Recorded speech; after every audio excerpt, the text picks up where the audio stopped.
Eh bien, bonsoir tout le monde. Bienvenue à la séance régulière de la municipalité Saint-Maxime-du-Mont-Louis en ce 8 mars 2023. Donc, 8 mars 2023, qui est la journée internationale des femmes. Donc, on n'a pas pu le souligner plus tôt. On le souligne ce soir. Donc, une bonne fin de soirée de votre journée de la femme. Mais aussi, on le souligne le 8 mars, mais il faudrait en prendre soin de nos femmes les 364 autres jours dans l'année aussi. Donc, on souligne le 8 mars, mais c'est pour que ça soit, que ça soit comme ça le restant de l'année. Donc, adoption de l'ordre du jour. On va y aller avec l'ordre du jour. On aura en point 1 l'adoption de l'ordre du jour. Au point 2, nous aurons l'adoption des deux derniers procès-verbaux, celui de la séance ordinaire du 8 février et celle de la séance extraordinaire du 22 février. En 3, l'administration générale et la gestion financière. En 3.1, l'acceptation des dépenses. 3.2, règlement 314-2022 sur le traitement des élus. Adoption. 4, voirie et hygiène du milieu.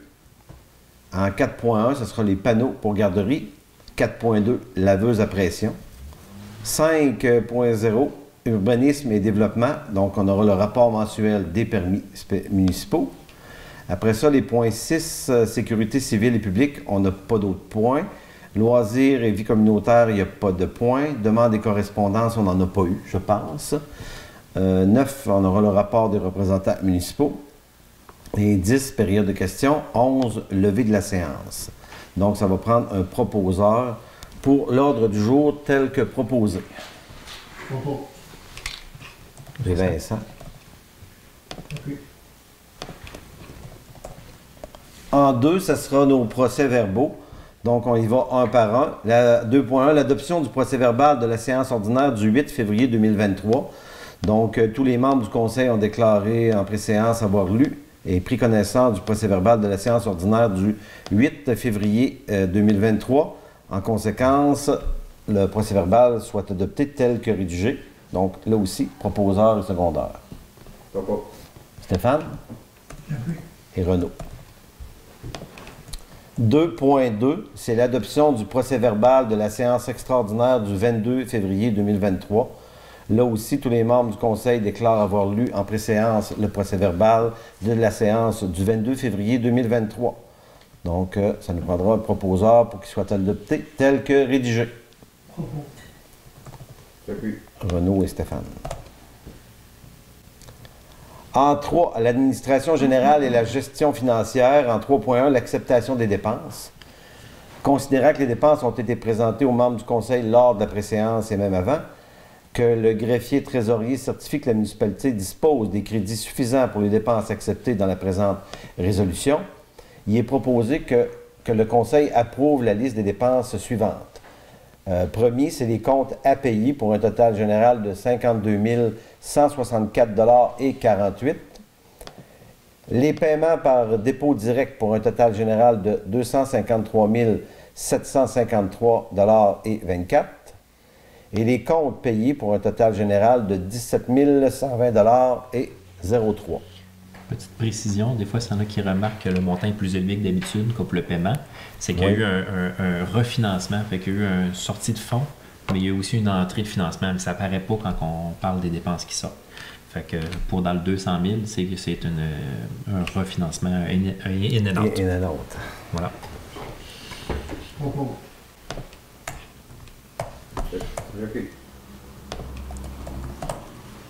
En 3.2, c'est le règlement 314-2022 sur le traitement des élus pour adoption.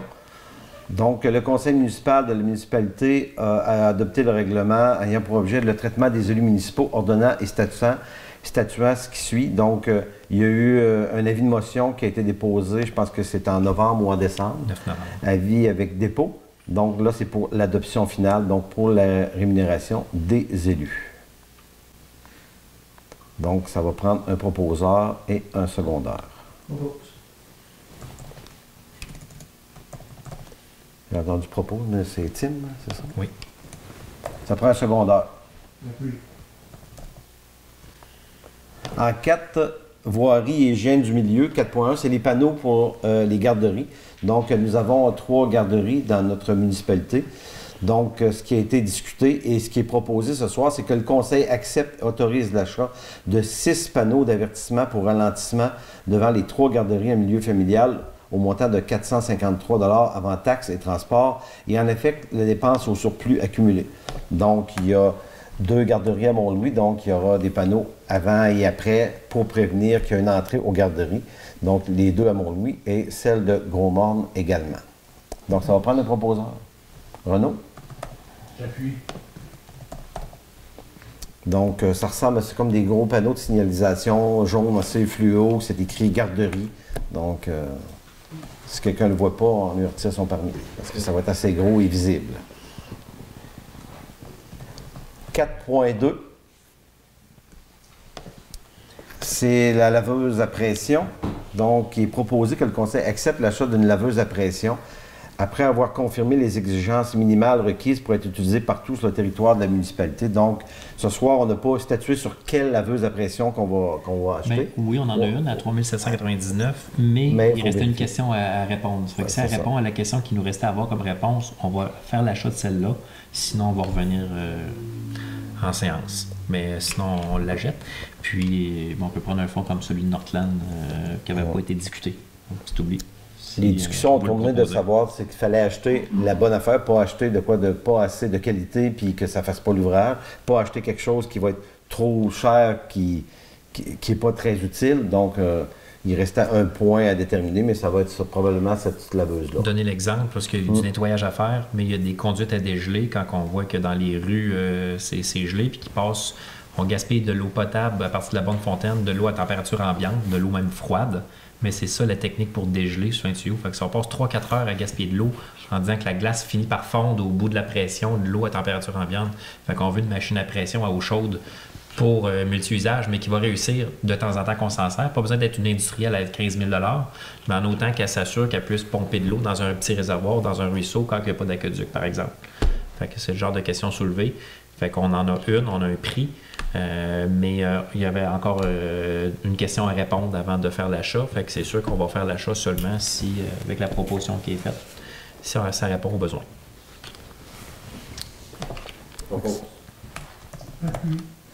Stéphane et Renaud. Au point 5, c'est urbanisme et développement, le rapport mensuel des permis municipaux. Donc, considérant que l'inspecteur municipal, M. Éric Darèche, a le pouvoir d'autoriser de certifier les demandes de permis incluant les opérations cadastrales et projets de lotissement dans la municipalité, le Conseil confirme avoir pris connaissance du rapport mensuel des permis et en accepte le dépôt. Donc, dans le fond, c'est 3 demandes de permis depuis la dernière réunion régulière. Vincent?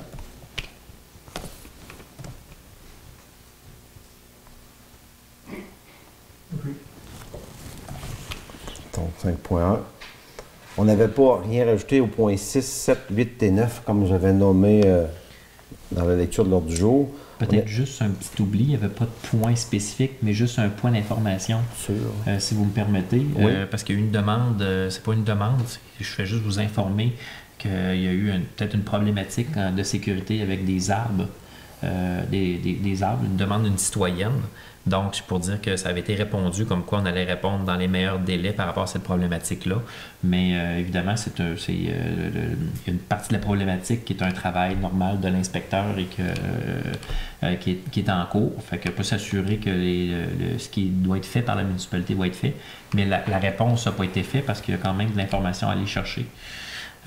Fait que c'est juste pour donner l'information à vous, le conseil, que oui, il y a une demande d'une citoyenne par rapport à une problématique pour des arbres sur un terrain, mais qu'on fait le nécessaire. Quand il y aura plus d'informations, ben, on pourra revenir là-dessus. Est-ce que c'est des arbres en lien avec, mettons, du verglas, puis que les branches sont... C'est souvent des arbres qui peuvent être dangereux s'ils tombent. Fait que on parle de nuisance ou de sécurité. Mais c'est parce qu'on a parlé, c'est une demande qui parle aussi de pollen, puis de nuisances par rapport au pollen, mais il va falloir préciser là-dessus parce qu'il y a des choses que la municipalité peut faire et des choses que la municipalité ne peut pas faire. Puis ça dépend de la réglementation. Est-ce que je donne un exemple? Je peux donner déjà un complément d'information qui n'est pas la réponse officielle, mais de dire qu'on n'a pas de règlement qui spécifie, nous, dans notre municipalité, voici telle et telle plante, on n'a pas le droit. On n'a pas. La seule chose qui peut être protégée, qui est reconnue, c'est qu'à un moment donné, s'il peut y avoir un problème de santé, de l'asthme, par exemple, dû à quelque chose, là, à ce moment-là, oui, on sait qu'il y a, au niveau de la santé publique, on sait que des plantes peuvent être reconnues avec des problèmes. Puis si on est appelé à intervenir, à ce moment-là, oui, on peut intervenir par rapport à ça. Mais on n'a pas de réglementation spécifique pour interdire des plantes. Fait que par rapport aux nuisances, il y a des municipalités qui le font. Mais ça, dans l'immédiat, nous, au niveau administratif, il y a une partie de la demande en soi, je veux dire qu'il faut que je creuse un peu avant de pouvoir donner la réponse complète. Voilà. On ne parle pas de plantes carnivores. Non, non.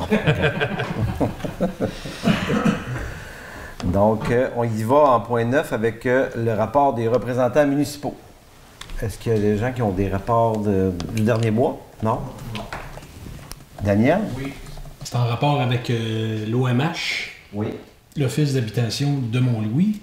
Donc, on a eu notre dernière réunion le 21 février ici. Et pendant cette réunion-là, M. Michel Hallé, le directeur, nous a annoncé qu'il voulait laisser sa place. C'est pas encore officiel, il n'y a pas de papier qui démontre officiellement que Michel Hallé va démissionner, mais il nous en a parlé.